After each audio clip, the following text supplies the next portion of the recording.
안녕하십니까. 이번 강의가 금년의 마지막 강의가 될 것 같습니다. 제가 그 일주일에 한 번씩 올리다 보니까 이제 12월 거의 마지막 주가 됐는데, 제가 이 방송은 조금 일찍 촬영하고 있습니다. 제가 매년 우리 애들이 다 미국에 살다 보니까 겨울하고 여름에 이렇게 한 번씩 애들 만나러 가는데, 그러다 보니까 조금 좀 미리 촬영을 해야 되겠다 해가지고, 오늘 12월 21일인데, 지금 이제 촬영하는 중입니다. 오늘은 제가 두 가지 주제를 말씀드리려고 그러는데, 앞에 거는 트럼프 탄핵 소동이라는 주제로 말씀을 드리려고 합니다. 지금 미국에서 트럼프 대통령이 결국 하원에서 탄핵 소추 결의안이 이제 통과가 됐는데, 이것이 앞으로 어떻게 영향을 미칠 것인가 하는 그 얘기를 말씀을 드리고, 그리고 이제 금년의 마지막 강의, 그래서 2019년 한반도 국제정세를 한번 좀 복습해보고 요약 정리해보는 그런 시간으로 운영을 하도록 하겠습니다. 먼저 탄핵 소동에 대해서 말씀을 드리겠습니다. 미국 시간으로 12월 18일입니다. 미국 시간 수요일인데, 결국은 미국 하원에서, 하원은 민주당이 이제 과반수 이상을 차지하고 있는데, 하원에서 트럼프 탄핵 소추안이라고 얘기합니다. 탄핵 소추안을 통과를 시켰습니다. 그래서 사람들이 트럼프가 탄핵 당했다라고 알고 있는데, 그거는 아니고, 이 사람을 탄핵해 주세요라고 마치 검사의 역할을 하는 겁니다. 그러면 판사의 역할을 하는 것은 미국 상원입니다. 미국 상원에 이제 100명의 상원의원이 있는데, 대통령이 탄핵 소추의 대상일 경우에는 대법원장이 회의를 주재를 합니다. 그래가지고 상원의원 67명의 찬성을 받으면은, 그러니까 3분의 2죠. 100명 중에 이제 3분의 2니까. 그러면은 이제 탄핵이 되고, 그리고 대통령은 자리에서 나오게 되는 겁니다. 그런데 지금은 이 사람을 탄핵을 해주기를 원합니다 하고서 이제 하원에서 결의안이 통과가 됐는데, 조금 좀 놀라운 일이라고 보는 사람도 있습니다만은, 지금 지난 3년 동안에 미국 민주당의 행동을 보면은 별로 놀라운 일은 아닙니다. 그러니까 트럼프는 대단히 분노하고 있습니다만은, 이 기회가 오히려 트럼프한테 도움이 될 수도 있다. 다음번 대통령 되는데, 그런 견해들이 많이 나오는데, 이런 이야기들을 잠깐 요약해서 말씀을 드리도록 하겠습니다. 민주당이 233명이고 하원의원, 그리고 공화당이 198명입니다. 이제 탄핵해달라는 안건이 두 개가 있습니다. 안건이, 첫 번째 안건은 대통령이 권력을 남용하였다. 우크라이나에 전화 걸어서 우크라이나 대통령을 협박하고, 조 바이든, 오바마 시대의 부통령이고 지금 민주당 대통령 후보로 지금 경선에 참여 중인 이 사람의 아들이죠. 아들의 비리를 좀 알아봐 달라라고 하면서 압박을 가했다는 겁니다. 그거 안 해주면은 원조를 안 해줄 거야 하는 식으로. 근데 트럼프 대통령은 전화했던 모든 문건, 전화한 것을, 녹음한 것을 풀어 쓴 문건을 이미 다 공개를 했는데, 자기는 그런 적 없다라고 얘기를 하고 있죠. 근데 그것을 이제 문제 삼아서 대통령이 월권 행위를 하였다. 그 다음에 두 번째 항은 트럼프 대통령이 미국 의회가 하는 일을 방해놓고 있다. 그래서 이제 obstruction 하고 있다.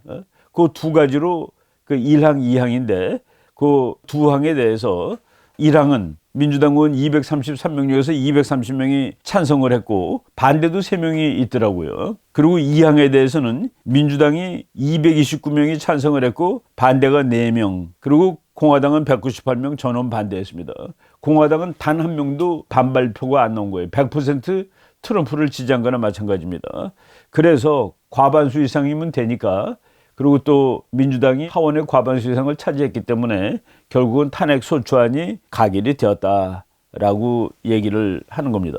근데 지금 미국 사람들이 민주당을 지지하는 미국 국민들 중에서 탄핵의 찬성이 87%라고 합니다. 그러면 13%는 반대한다는 얘기죠. 그런데 미국 하원의원 중에서, 민주당 사람 중에서 반대한 사람이 233명 중에서 3명이니까 이거는 거의 1%가 약간 넘는 거예요.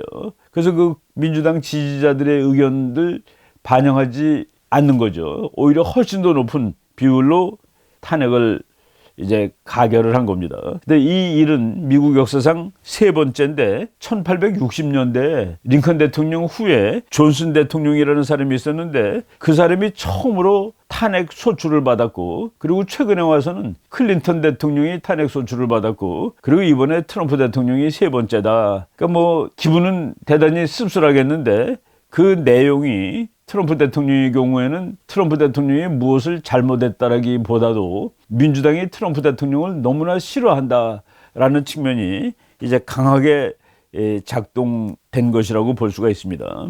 그래서 이제 일단 하원에서 탄핵 소추를 받았는데, 그런데 이게 상원으로 올라가지를 않고 있습니다. 상원으로 올라가서 이제 빨리빨리 진행이 돼야 되는데 그 낸시 펠로시 하원 의장이 그것을 지금 상원으로 넘기질 못하고 있어요. 그래서 오히려 트럼프 대통령은 너 떨리냐? 떨려서 지금 상원으로 그거 소추안을 보내지 못하고 있느냐라고 오히려 시비 걸고 윽박지르고 있습니다. 지금 공화당은 이제 상원을 완전히 장악하고 있죠.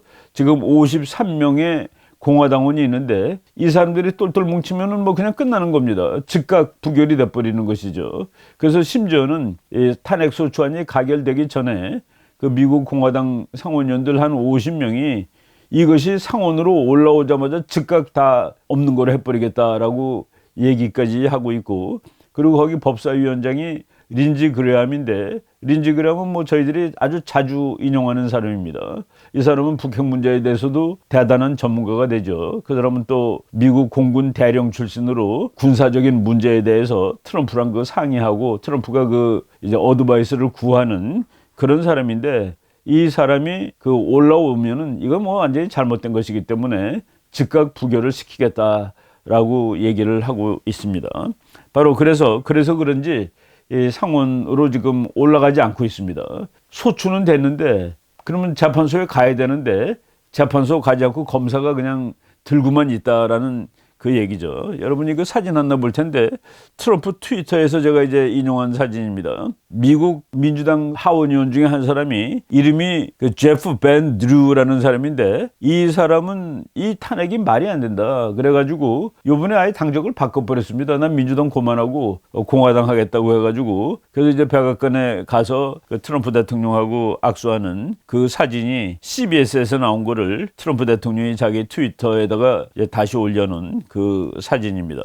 지금 우리가 상원에 올라가면은 이제 재판을 걸었으니까 가서 보면은 여러분들이 그 미국 상원의 그 의석 분포도를 보는데 지금 공화당원이 53명입니다. 그래서 이제 그걸 모조리티라고 그러죠. 다수당. 그리고 마이너리티, 소수파가 이제 47명인데 2명은 당 소속이 없습니다. 민주당도 공화당도 아니에요. 그리고 45명이 민주당입니다. 그러니까 45명 다 찬성하고, 그리고 인디펜던트, 독립적인 사람, 그러니까 무당파 2명이 찬성을 하면은 47표가 되는데, 그러면 이 경우에 공화당 53명 중에서 20명이 반발을 해야 됩니다. 그런데 만약 그 인디펜던트, 그러니까 이제 무당파 2명이 이거 탄핵 반대야 그러면은 공화당 22명이 반대를 해야지 탄핵이 되는데, 그러니까 이것은 사실상 불가능한 겁니다. 불가능. 근데 이 불가능한 것을 왜 민주당이 했을까? 그래서 지금 미국에서도 이거는 그 법적으로 정상적인 일이 아니다라고 보는 견해가 많죠. 물론 저 좌파들이 그 행동이 극악무도하기 때문에 그 우파가 그 보수파들이 이 사건을 뭐 그냥 상원 올라가면 다 끝날 건데 하고서 이 마음 편하게 있을 것은 아니다라고 이제 경고하는 사람들도 있습니다.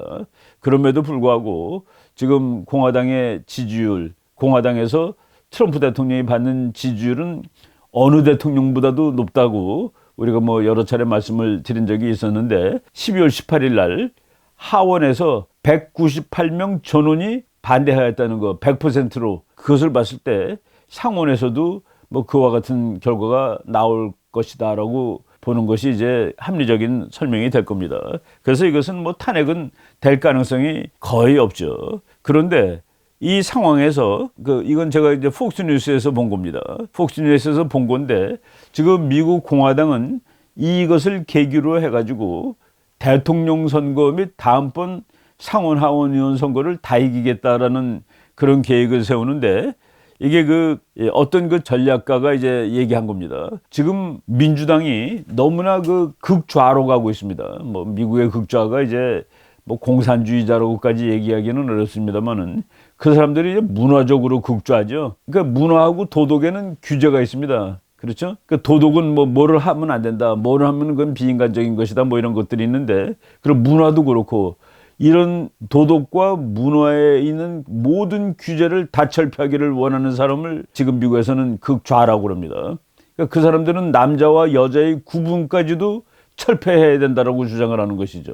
그러니까 뭐 화장실 뭐 표시도 다 뭐 바꿔야 되고, 뭐 동성결혼 이거 다 문제 없고. 그래서 그것이 이제 미국의 극단적인 좌파들인데 지금 민주당의 일각에서 그렇게 나가고 있다는 얘기죠.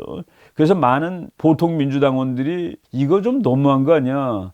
그래가지고 그 사람들이 공화당 쪽까지는 참아오진 못하지만은 그래도 트럼프를 앞으로 대통령 찍을 때 트럼프를 찍을 수도 있다는 그 움직임을 지금 전개하자라는 그런 움직임이 지금 미국에 있습니다. 그래서 폭스뉴스 이제 12월 20일자 뉴스인데 제목이 이렇습니다.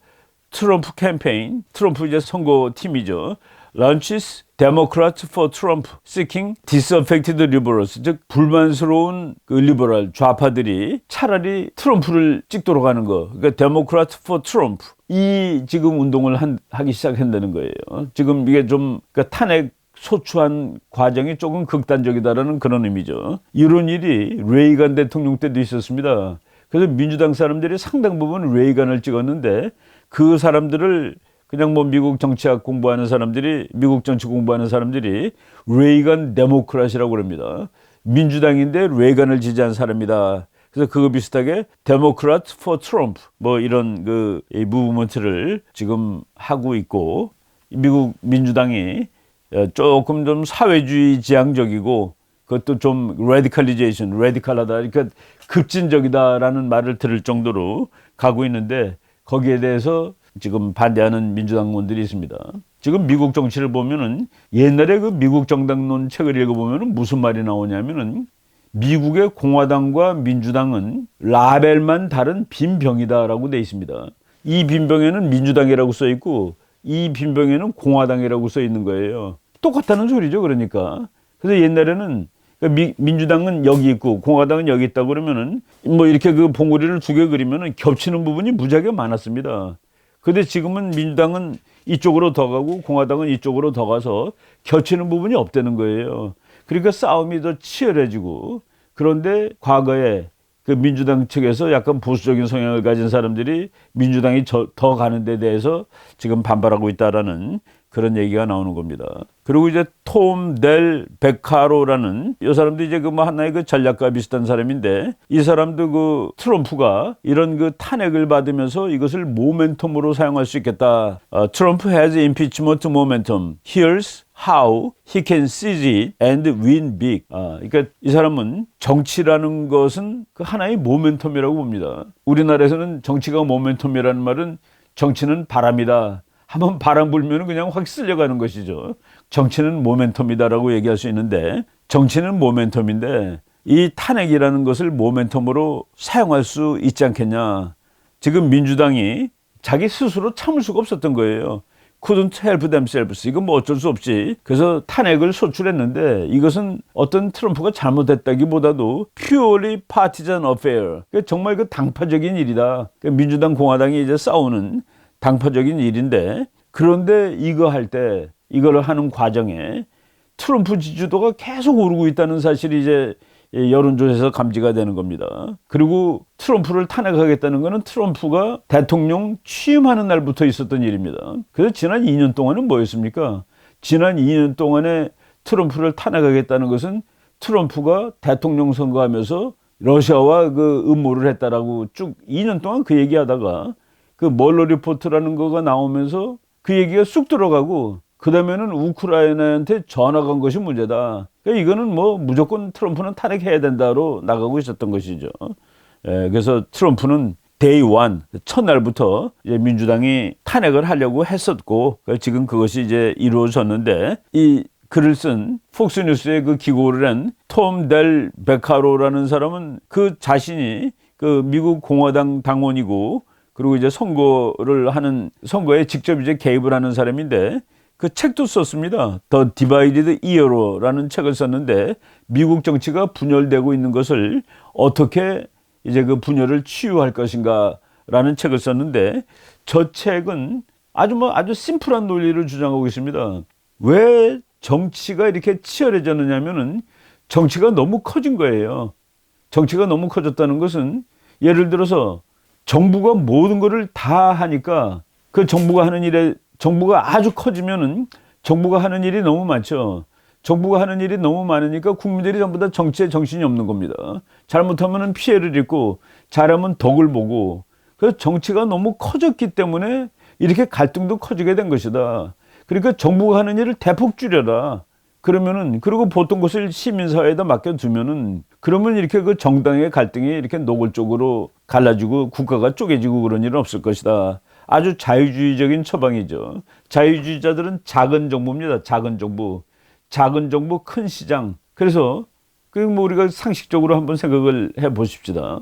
국가가 세금을 엄청 많이 걷어가지고서 그거로 국민들에게 이제 뭘 해주는 거 하고 세금을 안 걷어서 그 내지 않은 세금으로 당신네들이 알아서 하세요. 어느 것이 개인들한테 더 좋은 것일까? 뭐 사람들마다 견해가 다르지만은 자유주의자, 자본주의자들은 그것은 시민들이 그냥 하는 것이 훨씬 더 좋다. 국가가 개입해서 정부가 크면 커질수록 정치나 경제가 잘 되는 법이 없었다. 정치가 제일 커지고 경제가 제일 커진 게 어딥니까? 그게 공산주의죠. 다 나라가 다 해주는 거. 근데 공산주의 국가에서 성공한 나라가 한 나라라도 있습니까? 그런데 국민들 여러분 알아서 하세요. 자유주의. 그런 나라에서는 대부분 다 잘 삽니다. 지금 공산주의 국가하고 자유국가 중에서 자유국가들이 저는 다 잘 산다는 것은 이건 증명이 된 이야기입니다. 증명이 된. 바로 이 베카로라는 젊은 친구가 The Divided Era, 미국이라는 나라가 이렇게 쪼개졌는데 쪼개진 가장 큰 이유는 정부가 너무 커지다 보니까 모든 것이 정부가 다 하다 보니까 거기에서 매달리게 된 이익도 너무 커지고 싸움도 커졌다. 이거를 정부를 줄이면은 다 해결되는 문제다라고 하는 그 공화당의 정통파, 자유주의자의 정통파 생각을 하고 있는 것입니다.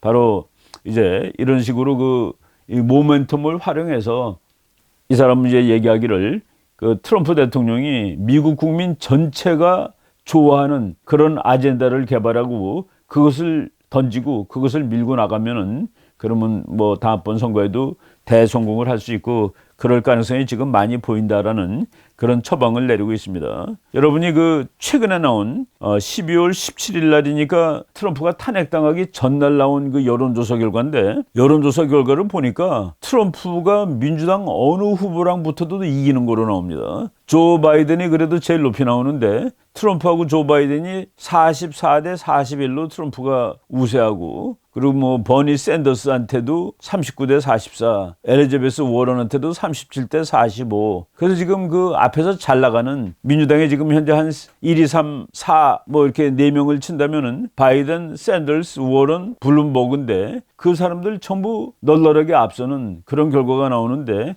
이것이 탄핵소추 사건이 직접 진행되기 전에는 트럼프가 밀리고 있었습니다.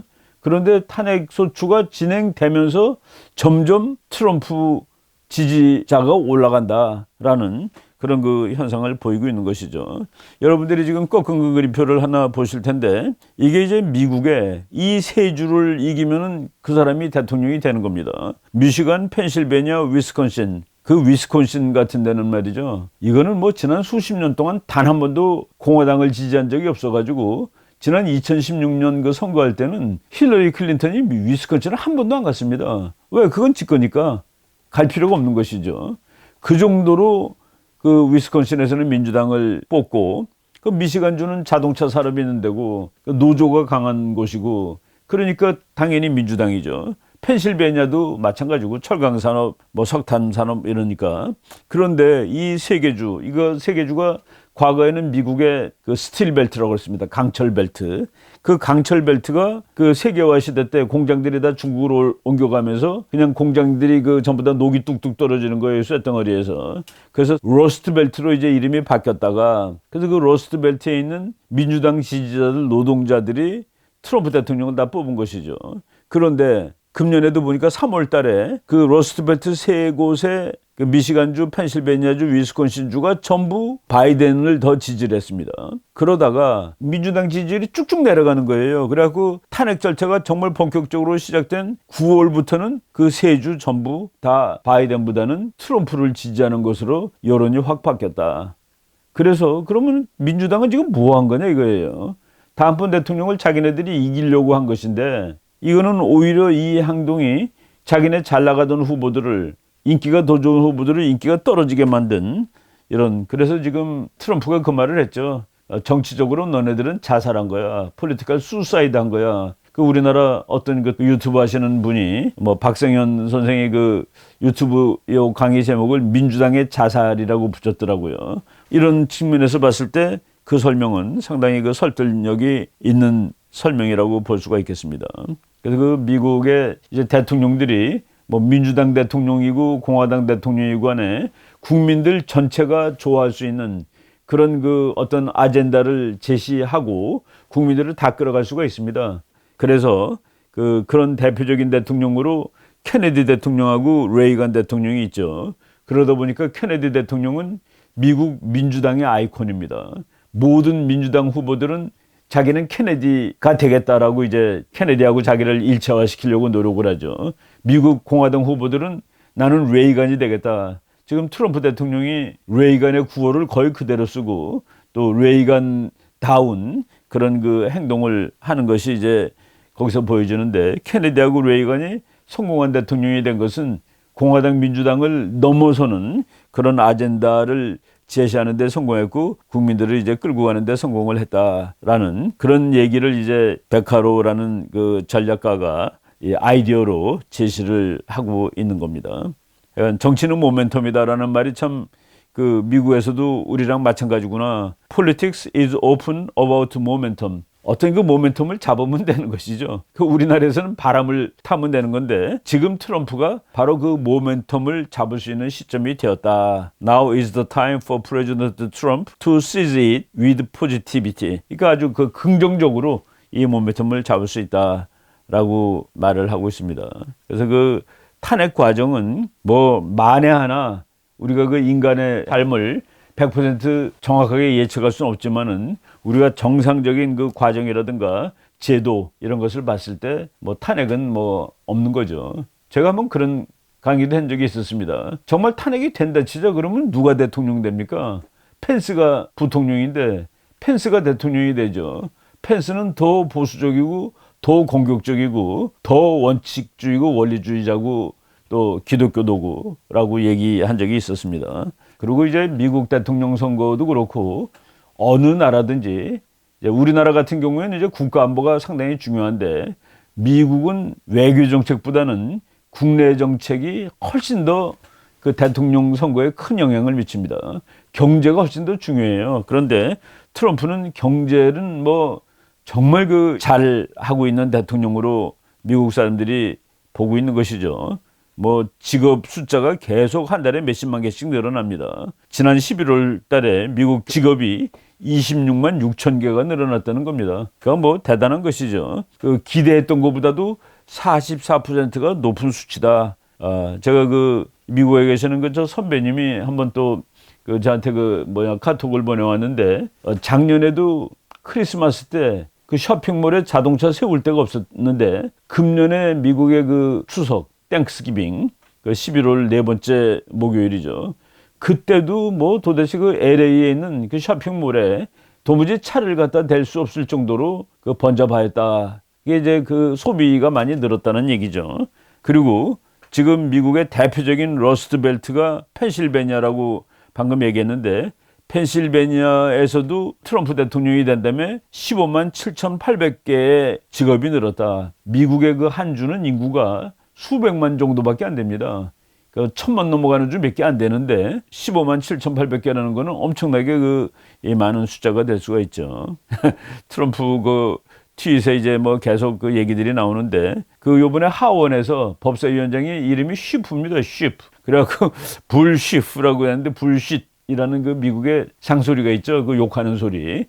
뭐 이렇게 뭐 이런 것들이 지금 뭐 재미있게 돌아다니고 있습니다. 탄핵 소동 이후에 트럼프 지지율이 7% 올랐다. 하여간 민주당은 정치적으로 자살한 거야 라고 트럼프가 이제 얘기를 하고 있습니다. 이것도 뭐 옛날 사진인데 레이건 대통령하고 그때 트럼프는 뭐 그냥 사학가로서 이제 같이 서 있는 젊었을 때 트럼프가 이제 서 있는데 재밌는 여론조사 결과가 나왔습니다. 미국 공화당을 만들고서 첫 번째 대통령이 링컨입니다. 미국 사람 공화당은 링컨이 우리 당 출신이라는 걸 대단히 자랑하는데 미국 공화당 의원 중에서 링컨하고 트럼프하고 누가 더 잘하고 있느냐 그러는데 공화당 의원의 53%가 트럼프가 더 잘한다라고 얘기를 할 정도로 그 당내에서 그 지지도가 정말 높다는 얘기입니다. 링컨 그러면 뭐 이거는 자타가 공인하는 미국 최고의 대통령이죠. 링컨하고 워싱턴은 그 사람 둘은 빼고 나머지 등수를 매겨야 될 정도로 항상 1위 등이 나오는 그런 대통령들입니다. 그러니까 53%가 링컨보다 트럼프가 더 잘한다라고 대답하고 있다. 그리고 뭐 이렇게 이번에 쭉 그 미국 정치 이렇게 살펴보다 보니까 하여간 미국에서도 그 탄핵이라는 얘기가 무지하게 많은데 토마스 제퍼슨이 워싱턴 대통령을 탄핵하려고 한 적도 있었다라는 결국은 뭐 그것은 이제 구체화되지 못했지만은 그렇게 미국의 탄핵의 역사는 길고장구하다라고 돼 있고 이번에 트럼프를 탄핵함으로써 탄핵은 그냥 거의 폴리티컬 조크가 되어버렸다. 이제 뭐 별로 그냥 아무 때나 그거 막 할 수 있는 그러니까 야당이 그 하원을 장악하고 있으면 아무 때나 할 수 있는 일이 돼버렸다라는 그런 그 비난 아닌 비난도 나오고 있는 그런 실정입니다.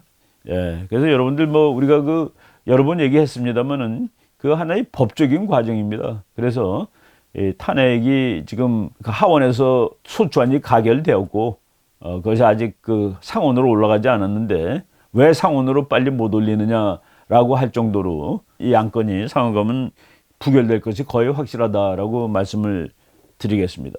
그리고 뭐 선거는 그대로 진행될 거고 그리고 지금 현재 뭐 예측을 해보라면은 지금 상황이라면은 뭐 앞으로 11개월 동안에 무슨 일이 일어날지는 뭐 모르지만은 지금 상황이라면은 트럼프가 능히 재선될 것이다라고 지금 보고 있습니다. 네, 그 탄핵 얘기, 미국의 탄핵 상황 요 정도로 얘기를 하고 그리고 이제 금년도 마지막 강의가 될 텐데 뭐 이 강의는 뭐 다른 특별한 것이 아니라 지난 1년 동안 일어났던 사건 중에서 중요한 거 몇 가지 그 개념 원칙들을 뭐 정리해 드린 것으로서 이제 2부를 마련하도록 하겠습니다.